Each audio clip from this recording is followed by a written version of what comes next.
Today's video is about I have a Sony Island inverter. It's a 4648. I'm testing it. We're testing it with a welding machine, doing some welding on it.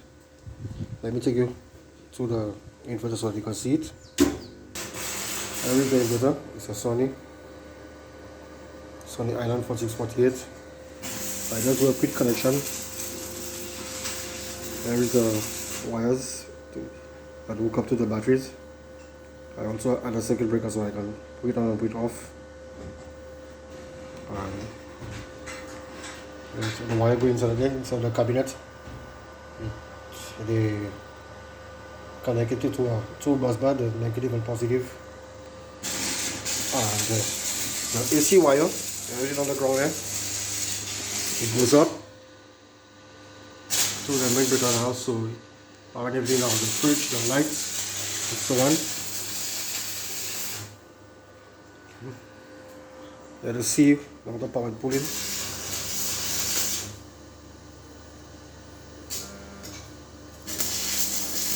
The battery basically is full. It's pulling 1.1 kilowatts.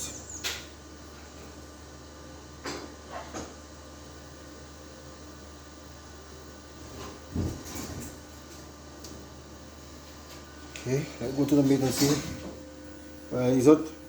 I'm not getting much energy from the sun because the battery is already full.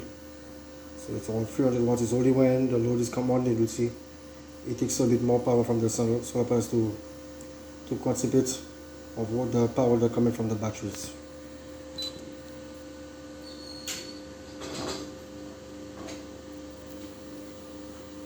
Okay. 1.3 kilowatt from the sun, 1.7.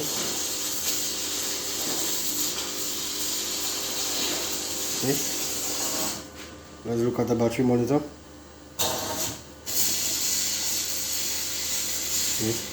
2.2 kilowatts coming from the battery.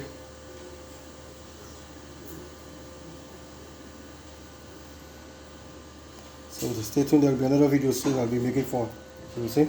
Oh, I also have